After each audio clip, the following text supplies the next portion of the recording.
praise you from the depths of my soul, from my fingertips to my toes. I live for you, and I would be nothing without you. And I'll bow to my feet humbly to bless thee. Lord, you are my El Shaddai, Adonai, and Elohim. No, what you are is mistaken, because I'm not talking about my king. I'm talking about my last fling. Her name was Chris. Wow. Wow. And she had me wrapped around her little finger. See, I made her my idol.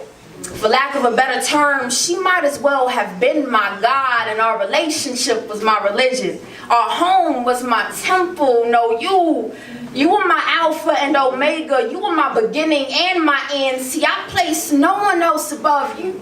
You polluted my mind, and I fell into thinking that I was living on this earth to live for you. I studied the verses of your first mixtape more than I studied the ones in my own Bible. Amen. Couldn't even pull the jeans above my ankles without feeling the need to ask you if I even look good enough to walk outside with.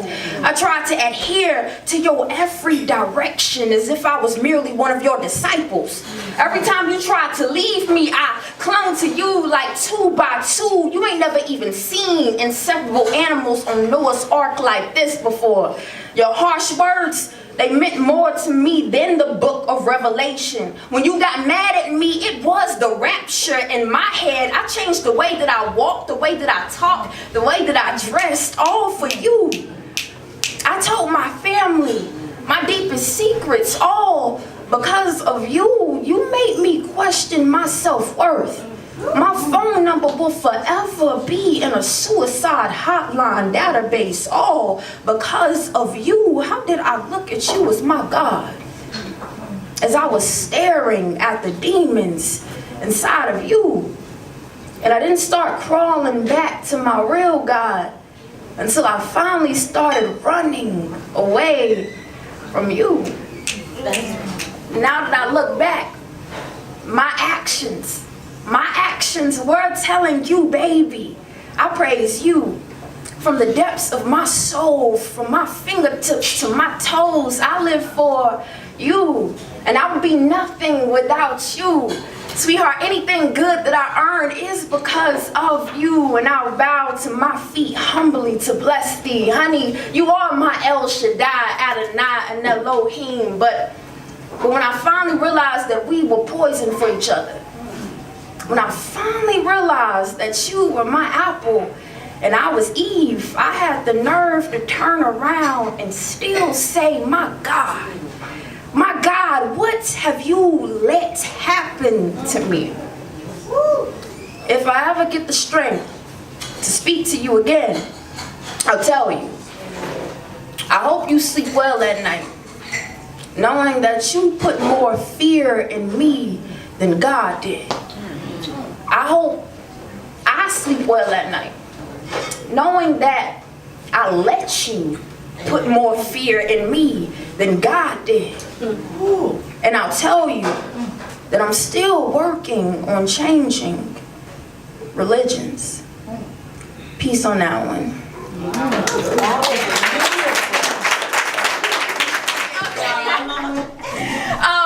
One of the things I learned was to create the type of love that I want. First of all, I need to figure out what I want. I need to state that. I need to figure out what standards I'm going to set. And then I need to speak that into existence, right? So that's how this piece came about. So I started telling myself over and over again that, like, if I were to ever fall in love, I would aim for nothing less than next to perfection. I would aim for fireworks and shooting stars and whole solar systems full of pure bliss. I would aim for nothing they told me to settle for, and everything they told me was too hard to find, like being okay with me being in love with 2 people. But hold that thought though. Just hold that thought. 1 second. See, if I would ever fall in love, Cupid would ask for a raise on his commission. I'm talking head over heels. I would be lovesick, and they would be my prescription. There would be no boundaries to what we could do. There would be no restrictions as that endocrine runs through our systems. We'll have all the past love stories rewritten. I will fall in love with someone who knows exactly how many beauty marks I have on my face and knows exactly how to reproach me when I'm having a bad day. If I were to ever fall in love, I will fall in love with someone who loves my long toes and believes they are just as elegant and classy as I am. Someone who kisses the scars that I hide and believes they are just as genuine as I am. If I were to ever fall in love, I would fall in love with someone who values the way my being lights up as we take long walks at Centennial Park and have brunch outside on picnic tables in the afternoon more than they absolutely despise long walks at Centennial Park and having brunch outside on picnic tables in the afternoon. If I would ever fall in love, I would fall in love with someone who tells me I'm gorgeous even when I'm sick. I'm sexy in my headscarf at night. Someone who stares into the reflection of my eyes so long that I want to punch them in theirs.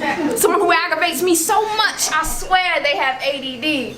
But for some reason, I still can't pry myself away from them and them away from me. If I would ever fall in love, I would fall in love with my knight in shining armor to sweep me off of my feet, because there is no reason why girls shouldn't feel like queens, my queens. Know that you only deal with jokers because that's what you choose to deal with, and know that chivalry didn't die on us. It's only dead because we played a part in killing it. If I would ever fall in love, I would fall in love with someone who doesn't tell me I'm gullible for believing in true love stories. Someone worth fighting for but would never actually make me fight. Someone to push me to be my best while I stand behind them and keep them upright. If I would ever fall in love, I would make them wait. And no, I'm not only talking about my sacred places and gentle graces. I mean actually make them wait on my surpassing love. Because I'm still learning how to love myself. Because somewhere between the journey from my mom's stomach of heaven and hell on earth, this queen dropped her crown. And I'm not afraid to admit it. It took me forever to forgive myself. I didn't even want to reach back down to get it, but Sasset, you are beautiful, get it. Sasset, your scars make you get it. You are this close to those shooting stars. If I were to ever fall in love, they would tell me to reach back down and get it. And they would tell me to love myself before I fall in love with anyone else. Hear me out. The point is, they would tell you to love yourself before you worry about trying to fall in love with anybody else. And then, and only then would they realize what I mean by it is okay for you to be in love with two people. Make some noise if you love yourself.